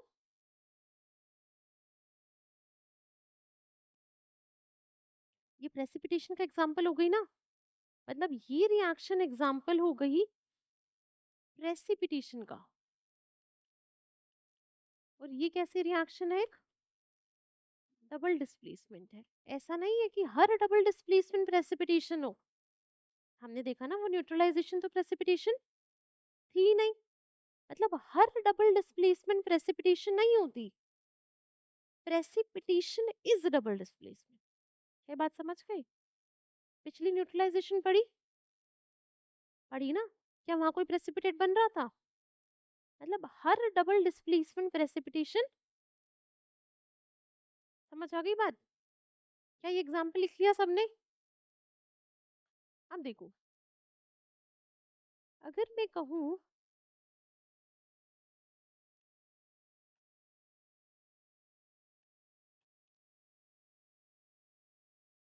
इसका आंसर लिखोगे, क्या बनेगा प्रोडक्ट? मुझे वो बताओ, बेरियम सल्फेट का फॉर्मूला।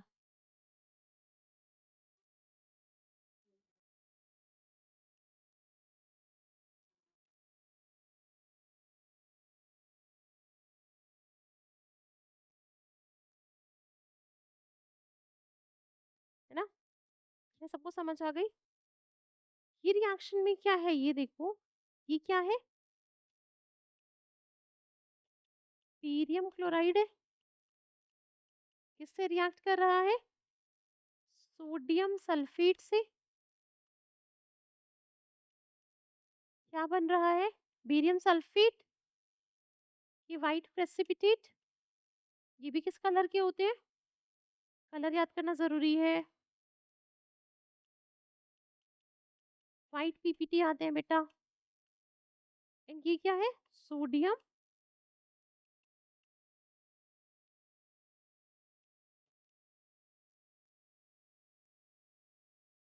क्या याद रहेगा? ये रिएक्शंस याद रहेंगे सारी। तो ये रिएक्शन भी किसका एग्जाम्पल है? Double displacement and precipitation reaction. Clear है इतनी बात? सो ये रिएक्शन जो थी हमारी वो थी डबल डिस्प्लेसमेंट। लिख लिया?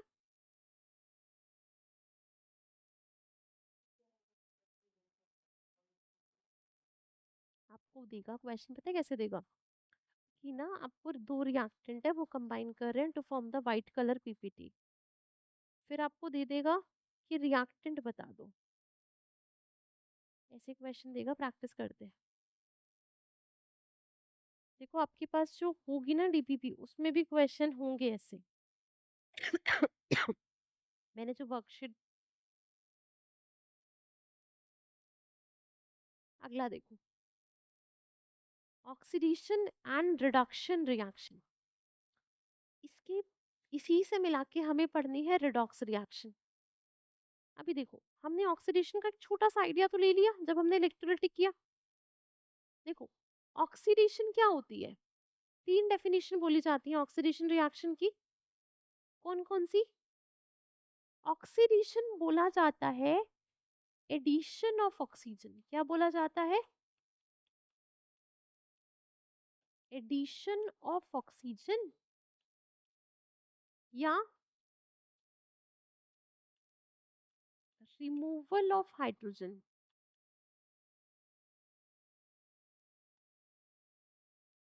देखो, अगर मैं लिखूं कार्बन प्लस ऑक्सीजन जो गिव कार्बन डाइऑक्साइड, तो कार्बन में क्या ऐड हो रही है? ऑक्सीजन ऐड हो रही है ना? तो मतलब जब कार्बन से कार्बन डाइऑक्साइड बन रहा है तो कार्बन में क्या ऐड हो रही है? ऑक्सीजन ऐड हो रही है। मतलब कार्बन का क्या हो रहा है? ऑक्सीडेशन। तो बेसिकली ये कैसी रिएक्शन है? ऑक्सीडेशन। ठीक। अगर मैं कहूँ H2O चेंज हो रहा है H2 प्लस O2 में, और यहाँ पे लिखें क्या? Electric current. देखो, वाटर से ऑक्सीजन में जाने में इसमें से क्या निकल रही है? हाइड्रोजन निकल गई। H2O से O2 बनने में हाइड्रोजन हट गई ना, निकल गई। मतलब यहाँ पर हो रहा है रिमूवल ऑफ हाइड्रोजन, और वो क्या होती है बेटा? ऑक्सीडेशन। रिडक्शन होती है एडिशन ऑफ हाइड्रोजन। ठीक। अब देखो एक चीज और, हम ऑक्सीडेशन को लिखते हैं लॉस ऑफ इलेक्ट्रॉन। क्या लिखते हैं? यही पढ़ा अभी हमने। देखो कैसे लिखते हैं। अगर मैं कहूँ जिंक है 2+ ऑक्सीडेशन स्टेट में, मतलब इस पे 2 यूनिट ऑफ पॉजिटिव चार्ज है। अब जब ये zinc 2 unit of positive charge है, कैसे बनेगा? ये कैसे बनेगा? जब जिंक ने 2 इलेक्ट्रॉन लूज कर दिए होंगे तो ये जिंक 2 यूनिट पॉजिटिव चार्ज के साथ बन जाएगा। बन जाएगा ना? तो जिंक से जिंक 2+ का जाना, मतलब उसने 2 इलेक्ट्रॉन दे दिए किसी को, तो ये क्या है? Loss of electron. यही तो है। यही लॉस ऑफ इलेक्ट्रॉन क्या है? ऑक्सीडेशन। ये बात समझ आई? अगर मैं बोलूं कॉपर चेंज हो रहा है, कॉपर 2+ प्लस 2 इलेक्ट्रॉन, तो ये क्या है कॉपर का? ऑक्सीडेशन है। अगर मैं बोलूं सिल्वर चेंज हो रहा है Eg+ में प्लस इलेक्ट्रॉन, तो सिल्वर का क्या हो रहा है? ऑक्सीडेशन हो रहा है। क्लियर हुई इतनी बात? अगर मैं बोलूं 2Cl- changes to chlorine plus 2 electron, तो ये क्या हो रहा है बेटा? Cl- था, इलेक्ट्रॉन एक्स्ट्रा थे, नेगेटिवली चार्ज था ना। एक Cl- के पास एक इलेक्ट्रॉन एक्स्ट्रा है, दो के पास दो एक्स्ट्रा है। जब ये 2Cl- से Cl2 में चेंज हुआ तो कितने इलेक्ट्रॉन लूज कर दिए? दो। तो लॉस ऑफ इलेक्ट्रॉन क्या होता है?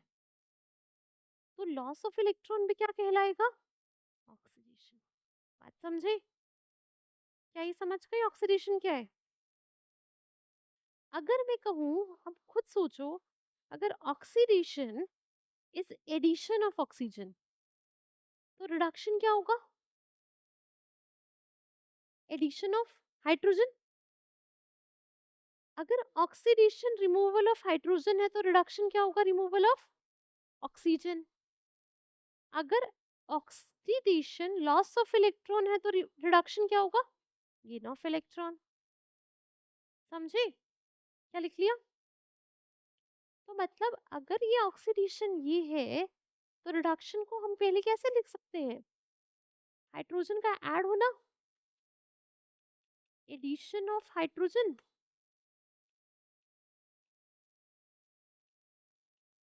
For example H2 plus Cl2 give rise to 2HCl। Chlorine से HCl बनने में क्या ऐड हो रहा है? हाइड्रोजन ऐड हो रही है। जब क्लोरीन से HCl बन रहा है तो उसमें हाइड्रोजन ऐड हो रही है, तो मतलब ये क्या है? रिडक्शन है। चेक। क्या हम इसको ऐसे भी लिख सकते हैं, रिमूवल ऑफ ऑक्सीजन? तो मतलब इसको लिख सकते हैं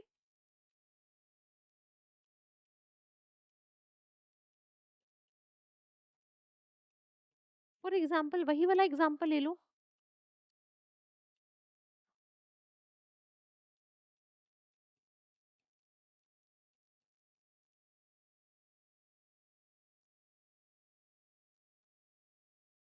यहाँ देखो, अगर मैं कहूँ वाटर से तुम्हारा हाइड्रोजन बन रहा है, वाटर से हाइड्रोजन तक जाना है, तो ये क्या है?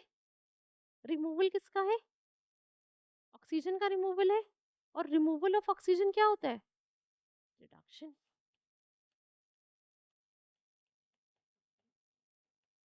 यही होती है ना? चेक। अब देखो, इसी को हम लिख सकते हैं कि gain of electron. Gain of electron भी क्या होती है? रिडक्शन। फॉर एग्जाम्पल, अगर मैं बोलूं जिंक 2+ 2 इलेक्ट्रॉन गेन कर रहा है तो क्या बन रही है? Zinc metal. ये भी रिडक्शन, 2 इलेक्ट्रॉन गेन किए ना। अगर मैं बोलूं Fe2+, उसने 2 इलेक्ट्रॉन गेन किए, क्या बना? Gain of electron. अगर मैं बोलूं Eg+ चेंज हो रहा है Eg में, तो वो क्या होगा? एक इलेक्ट्रॉन गेन करेगा, मतलब प्लस इलेक्ट्रॉन, तो ये भी क्या है? रिडक्शन। अगर मैं बोलूं क्लोरीन चेंज हो रहा है 2Cl माइनस में क्लोरीन यहाँ पे न्यूट्रल है, क्लोराइड बन गया। एक क्लोरीन Cl माइनस में जाने के लिए एक इलेक्ट्रॉन गेन करता है, दो कितने करेंगे? दो। तो मतलब प्लस, ये सब क्या है बेटा? रिडक्शन के एग्जाम्पल है। अब देखो, अगर हमें ये समझ आ गया तो जो क्वेश्चन पूछा जाएगा वो यहाँ से, पहले तो एक चीज देख लेते हैं, रिडॉक्स। रिडॉक्स रिएक्शन मतलब जहां पर ऑक्सीडेशन और रिडक्शन साइमल्टेनियसली हो उसको क्या बोलोगे? रिडॉक्स। फॉर एग्जाम्पल देखो, zinc plus copper 2 plus give rise to zinc 2 plus plus copper, ये है। अब देखो यहाँ पे जिंक किस में चेंज हो रहा है? जिंक 2 प्लस में, मतलब ये ऐसे ही हुआ होगा जो हमने अभी लिखा था, जिंक 2 प्लस प्लस 2 इलेक्ट्रॉन। तो ये क्या है? ऑक्सीडेशन। ये कॉपर 2 प्लस से कॉपर का बनना क्या है? ये इलेक्ट्रॉन्स गेन कर लेना। मतलब हुआ क्या होगा, ये कॉपर 2 प्लस, इसने दो इलेक्ट्रॉन गेन किए तो क्या बना? तो ये ऑक्सीडेशन था और ये नीचे वाला क्या था? रिडक्शन। और जब ये साथ साथ हुए तो ये क्या हो गया? रिडॉक्स। क्या ये बात समझे? अब देखो, oxidising and reducing agent, agent क्या होता है? जो वो काम करा रहा है ना। अगर मैं कहूँ कोई ऑक्सीडाइजिंग एजेंट है, मतलब उसका काम क्या है? ऑक्सीडेशन कराना। ऑक्सीडाइजिंग एजेंट मतलब उसका काम ऑक्सीडेशन कराना। अगर मैं ऑक्सीडाइजिंग एजेंट हूँ मतलब मैं तुम्हारा ऑक्सीडेशन करा दूंगी, खुद का क्या हो जाएगा? रिडक्शन। ऐसा ही तो होगा। ऑक्सीडाइजिंग एजेंट मतलब तुम्हारा क्या करा रही हूँ? तुम्हारा ऑक्सीडेशन कराऊंगी ना। ऑक्सीडाइजिंग एजेंट हो मतलब मैं क्या काम कराती हूँ? ऑक्सीडेशन। खुद का क्या हो जाएगा? अगर मैं कहूँ मैं रिड्यूसिंग एजेंट हूँ मतलब तुम्हारा क्या कराऊंगी? खुद का क्या हो जाएगा? क्लियर हुई? जिस चीज का एजेंट मतलब उसी का वही तो काम है। अगर हम बोलते हैं कि this person is a travel agent, travel agent क्या कराता है? तुम्हें ट्रैवल ही तो कराता है, तुम्हारे टिकट से तो बुक करके देता है पूरा ट्रैवल की, ही करता है ना वो। खुद तो नहीं ट्रैवल करके आता, खुद तो नहीं जाता हर जगह ट्रैवल करने। अगर वो खुद ही जाने लग जाएगा तो वो क्या कमाएगा? काम है ना उसका दूसरों को ट्रैवल कराना, मतलब वो ट्रैवल का एजेंट है। ऑक्सीडाइजिंग एजेंट मतलब दूसरों को क्या करा रहा है? ऑक्सीडाइज, खुद रिड्यूस हो जाएगा। मतलब अगर मैं बात करूं इस ही रिएक्शन में, देखो जो अब तुमने लिखी, zinc plus copper 2 plus give rise to zinc 2 plus plus copper. Oxidising agent क्या कराता है? ऑक्सीडाइज अदर, दूसरों को ऑक्सीडाइज कराता है।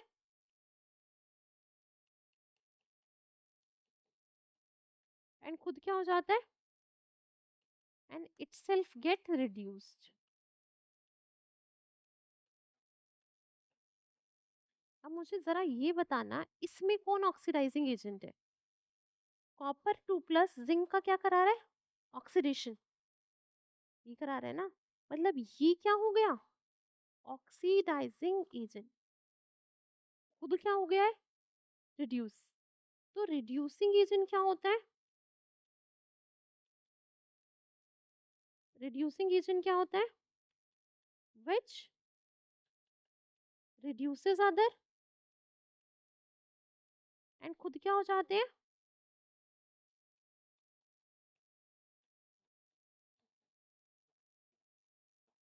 ऑक्सीडाइज, खुद ऑक्सीडाइज हो जाते हैं। अब यहाँ देखो, इस रिएक्शन में ये जिंक क्या हो रहा है? खुद ऑक्सीडाइज हो रहा है। और कॉपर 2 प्लस का क्या करा रहा है? रिडक्शन। तो ये कैसा है? Reducing agent. क्या बात समझ आई? क्लियर है? अगर मैं तुमसे बोलूं zinc plus Fe2 plus give rise to zinc 2 plus Fe. इसमें बताना कौन ऑक्सीडाइजिंग एजेंट और कौन रिड्यूसिंग एजेंट। इसका क्या हो रहा है, रिडक्शन, और ये ऑक्सीडेशन करा रही है, मतलब ये क्या हो रही है, खुद तो हो रही है रिड्यूस। तो ये कैसा एजेंट हो गया, चेक। जिंक चेंज हो रहा है जिंक 2 प्लस में, मतलब ये हो रहा है ऑक्सीडेशन। तो ये कैसा एजेंट, रिड्यूसिंग एजेंट।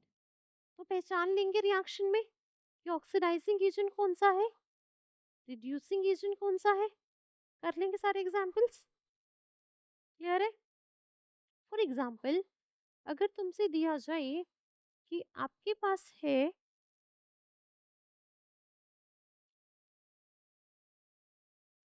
देखो अगर ये रिएक्शन है जिंक सॉलिड प्लस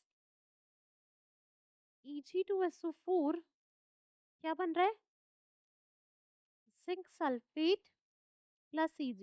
इसमें आपको निकालना है, क्वेश्चन में होमवर्क लिख लो कि ऑक्सीडाइजिंग एजेंट क्या है, रिड्यूसिंग एजेंट क्या है, ठीक है। अगली रिएक्शन है,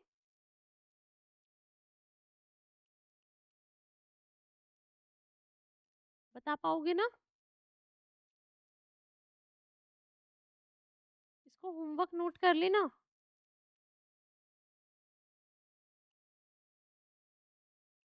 बता दोगे ऑक्सीडाइजिंग रिड्यूसिंग एजेंट, नहीं बेटा देखो, ये कॉपर किस ऑक्सीडेशन स्टेट में, ये कैसे बना होगा, copper 2 plus and SO4 2 minus,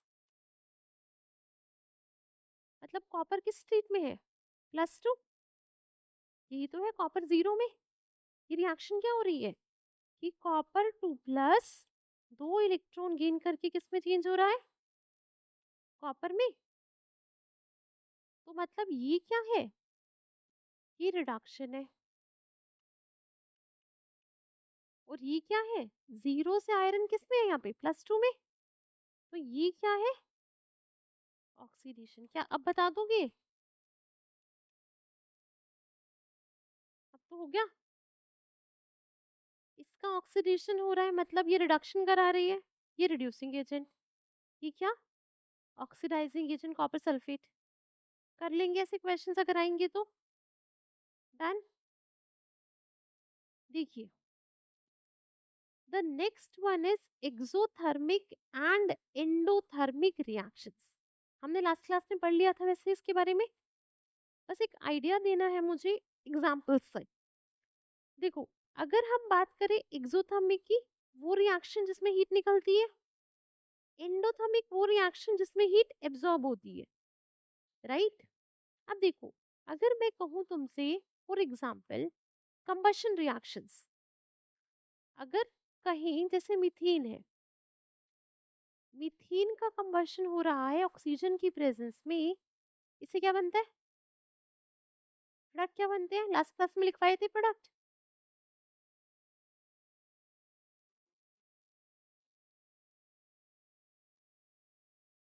लिखवाया था ना, बैलेंसिंग सिखाई थी इनकी बहुत सारी।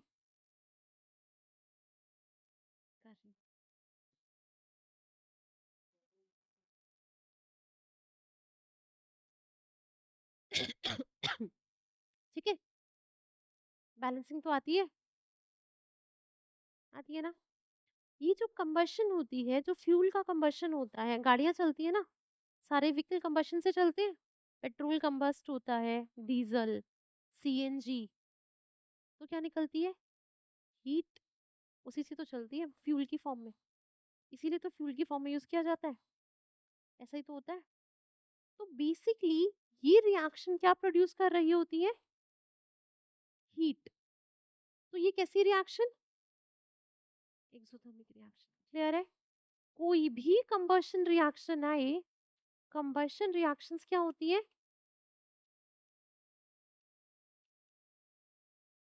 Are exothermic. ग्राफ आता है ना बनाना एक्सोथर्मिक का, ठीक, लास्ट वीडियो देखना। अब देखो, हमने डिकम्पोजिशन रिएक्शन पढ़ी आज। डिकम्पोजिशन होने के लिए जो थर्मल डिकम्पोजिशन थी उसमें हीट यूज हो रही थी ना, हीट की प्रेजेंस में दे रहे थे। जब हीट प्रेजेंस में मतलब हीट को तुम एब्जॉर्ब कराओगे तभी तो वो रिएक्शन होगी। मतलब वो कैसी हो गई, एंडोथर्मिक। जैसे फॉर एग्जांपल कैल्शियम कार्बोनेट का डिकम्पोजिशन पढ़ा, कार्बन डाइऑक्साइड और कैल्शियम ऑक्साइड में, तो ये एंडोथर्मिक है। हमने पढ़ा FeSO4 का डिकम्पोजिशन किस किस में, Fe2O3, SO2 और SO3 में, ये भी कैसी है, एंडोथर्मिक है। बात समझ गए, एंडोथर्मिक और एक्सोथर्मिक समझ गए। अगर तुम्हारा एक रिएक्शन लिखा है कि C6H12O6, ये फूड होता है ना, ये किसकी प्रेजेंस में ब्रेक होता है, ऑक्सीजन। तो क्या बनता है, 6CO2 6H2O प्लस, यही होता है, एनर्जी की फॉर्म रिलीज होती है हीट की फॉर्म में। तो ये कैसी रिएक्शन है, ये भी कैसी रिएक्शन है, क्या बात समझ आ गई। ब्रेकडाउन ऑफ फूड भी कैसी रिएक्शन होती है, क्लियर। तो आपसे कुछ भी एग्जांपल देगा तो पहचान लोगे कि एक्सो है या एंडो, पहचान लेंगे। और ग्राफ से पूछेगा, ग्राफ बना के देगा। देखो जैसे आपका क्वेश्चन दिया हुआ है एक इथाइन का, आपकी वर्कशीट में क्वेश्चन आएगा सेकंड कि आपको एक्सो एंडो बताना है, तो पहचान लेंगे, ग्राफ का क्वेश्चन है। ठीक, पिछली वीडियो देखना, उसमें बताया है। नेक्स्ट देखिए, सिंपल टॉपिक है बहुत, रेंसिडिटी ऑफ फूड। रेंसिडिटी क्या होती है, अच्छा एक बात बताओ, जब खाना बाहर रखा रह जाता है खराब हो जाता है ना, स्मेल आने लग जाती है। तो कहते हैं ना खाने को या ढक के रखो, या आपके बिस्किट्स होते हैं जैसे बिस्किट्स या आपकी चिप्स हैं, मम्मी क्या कहती है, एयर टाइट कंटेनर में पैक कर दो, खुले मत रखो। ऐसा एडवाइस किया जाता है ना कि अगर खुले रखोगे तो खराब हो जाएंगे, मॉइस्चर कैच कर लेंगे। तो बेसिकली एयर में जो ऑक्सीजन प्रेजेंट है तो उन्हें कैच कर सकते हैं। तो इससे क्या होता है, फूड स्मेली हो जाता है, खराब हो जाता है। तो हम क्या कहते हैं, फूड रेंसिड हो गया है। क्या हो गया, रेंसिड। रेंसिडिटी ऑफ फूड बोलते हैं। रेंसिडिटी क्या होती है, this is aerial oxidation of food. क्या होती है बेटा, एरियल ऑक्सीडेशन ऑफ फूड। मतलब जब फूड हमारा है वो एटमॉस्फेरिक ऑक्सीजन की प्रेजेंस में आता है, मॉइस्चर की प्रेजेंस में आता है, तो क्या हो जाएगा उसका, ऑक्सीजन की प्रेजेंस में क्या होता है, ऑक्सीडेशन। और फूड का ऑक्सीडेशन क्या होता है, रेंसिडिटी। अब अगर मुझे इसे रेंसिड होने से बचाना है तो क्या करूं, एयर टाइट कंटेनर में रख दूं, रख सकते हैं, ऑक्सीजन ही नहीं एंटर होगी, तो क्या एरियल ऑक्सीडेशन होगा, नहीं। अब खुद सोचो, जो तुम्हारे पैकेट्स आते हैं, जो तुम चिप्स खाते हो बड़े शौक से, उसमें एयर फिल होती है, कौन सी गैस फिल करते हैं, नाइट्रोजन। नाइट्रोजन फिल की जाती है, क्यों, ऑक्सीजन ना आए और नाइट्रोजन इनर्ट होती है, नॉन रिएक्टिव होती है, इसीलिए क्या करते हैं, फूड बच जाता है ऑक्सीजन की प्रेजेंस में आने से और खराब नहीं होता। कोई आपका पैक्ड फूड आता है, उसमें डला होता है ना एंटीऑक्सीडेंट्स, पढ़ा है उसकी कंपोजिशन में कि दिस फूड कंटेन एंटीऑक्सीडेंट्स। क्यों डाले जाते हैं, ताकि ऑक्सीडेशन ना हो खाने का, वो बचा पाए। एंटी मतलब ऑक्सीडेशन से बचा रहे हैं, एंटीऑक्सीडेंट्स फूड को बचा लेंगे खराब होने से। क्लियर हुई बात। या एयरटाइट कंटेनर्स में रख दो अपने खाने को, बच जाएगा। तो मतलब हम कैसे प्रिवेंट कर सकते हैं, प्रिवेंशन के लिए क्या करना चाहिए, एड एंटीऑक्सीडेंट।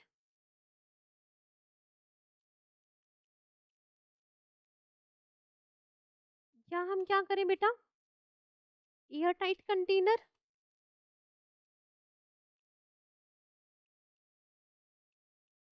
या to fill the packets with nitrogen gas.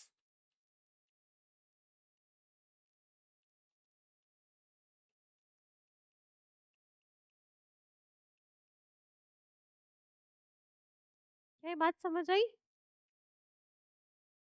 ये चैप्टर तो खत्म। इसके कुछ क्वेश्चन प्रैक्टिस कर ले। वर्कशीट तो करनी ही है, वो तो तुम्हारे काम है, वो तुम्हारा काम है। चलो, डिस्प्लेसमेंट रिएक्शन का क्वेश्चन है, आंसर बताओ। चलो, आंसर बताओ। क्वेश्चन है आपका, देखो, जिंक प्लस कॉपर सल्फेट, हाँ रिएक्शन होगी, होगी ना? अगर मैं पहली रिएक्शन की बात करूं, zinc plus copper sulphate, zinc ज्यादा रिएक्टिव है कॉपर से, जिंक कॉपर से, मतलब यही आना चाहिए ना। थर्ड क्या है? जिंक प्लस EgNO3, जिंक तो ज्यादा रिएक्टिव होता है ना सिल्वर से, मतलब जिंक प्लस EgNO3 का प्रोडक्ट क्या बनेगा? ये बन जाएगा।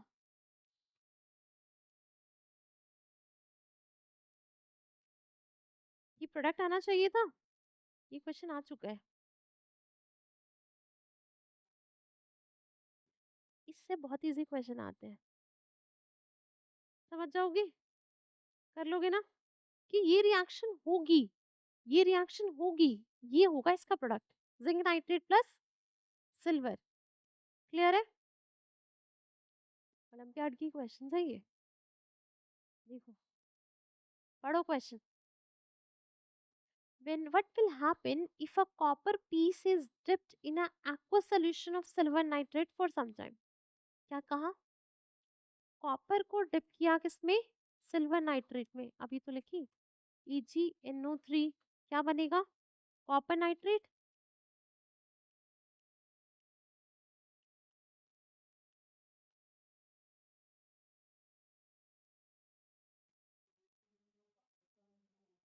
देखो, एक तो सिल्वर मेटल डिकम्पोज हो जाएगी, क्या आएगा? सेकेंड एंड थर्ड, सोल्यूशन 2 हो जाएगा। देखो, पहला सोल्यूशन विल रिमेन कलरलेस, नहीं, bubbles of brown gas will be formed and a copper base, ऐसा नहीं होता, ब्राउन गैस NO2 की वजह से बनता है। चेक, जब तक NO2 गैस रिलीज ना हो तब तक बबल्स ऑफ नाइट्रोजन नहीं आते। चेक, तो आंसर बना लोगे। अगला क्वेश्चन देखो,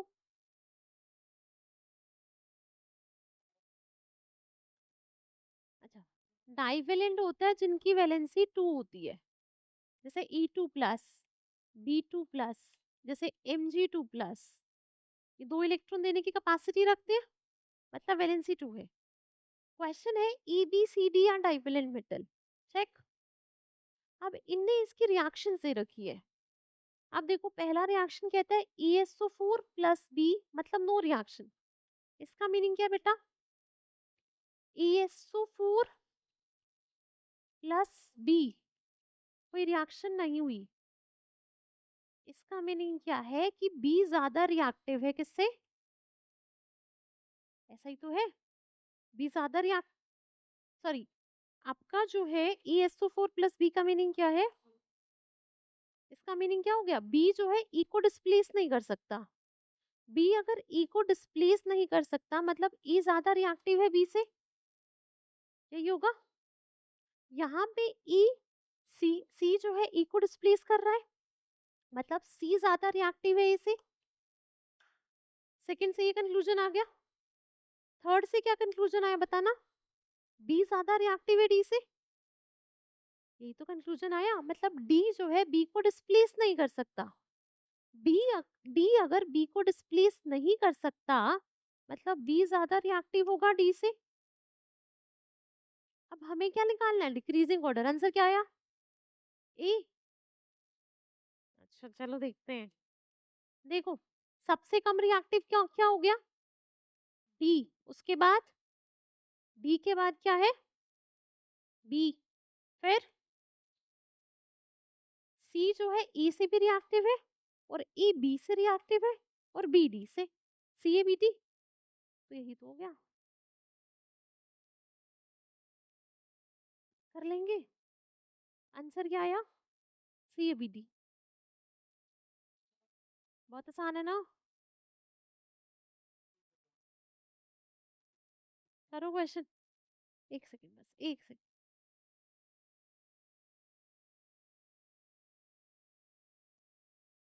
ये क्वेश्चन है ना तुम्हारी उसमें,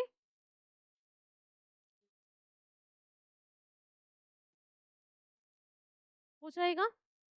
सो I think this is last question. देखो ये क्वेश्चन था आपका, क्वेश्चन देखो,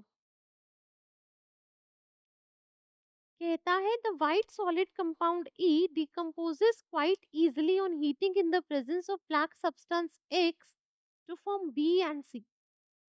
मैंने रिएक्शन लिखवाई है डिकम्पोजिशन में। फिर an aqueous solution of compound B is reacted with EgNO3। देखो क्या कहता है, ध्यान से देखते हैं।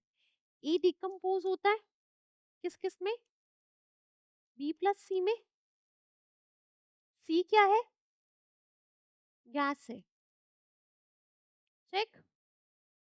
और एक black in the presence of a substance X, यहाँ पर एक सब्सटेंस X है, चेक। अब कहता है जब aqueous solution of compound B, when an aqueous solution of compound B, इसका aqueous solution तुमने किससे रिएक्ट किया, सिल्वर नाइट्रेट से, EgNO3 से।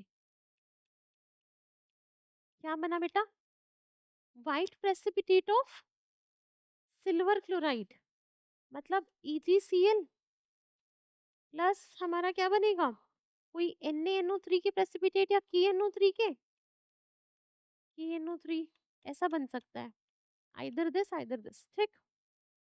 तो हमें क्या बताना है, अलोंग विद पोटेशियम नाइट्रेट, तो इसने कहा KNO3 बनता है, ये नहीं बनता, इसने तो खुद ही आंसर दिया है, कह रहा है कि ये बनता है साथ में, ये रिएक्शन हो रही है।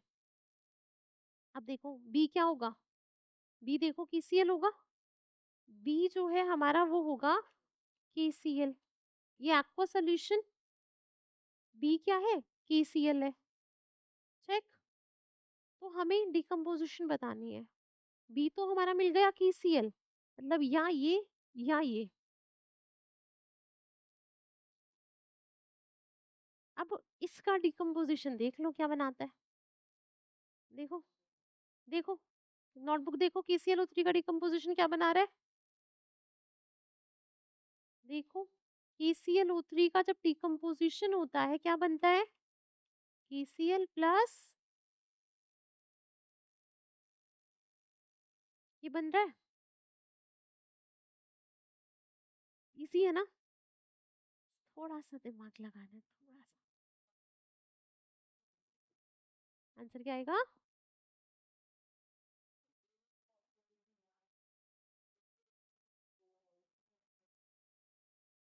क्या,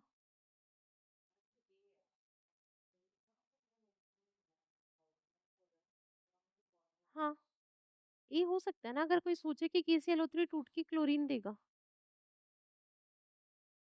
है ना, तो कर लेंगे ना, प्रैक्टिस कर लेंगे बहुत सारे क्वेश्चंस की, क्वेश्चन बहुत इजी आते हैं, जो तुमने अपनी नोटबुक में लिख लिया वही रिएक्शन आएंगी, तुम प्रैक्टिस करना, घूम फिर के रिएक्शन वही है, बस वो सीधी नहीं देगा कि KClO3 ऐसे टूट रहा है और ये बन रहा है, वो उससे थोड़ा सा जंबल करके आंसर पूछेगा तुमसे। So this was your class, तो चैप्टर इज ओवर।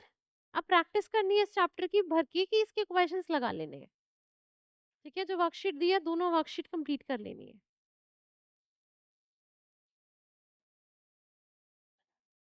ठीक है। Thank you.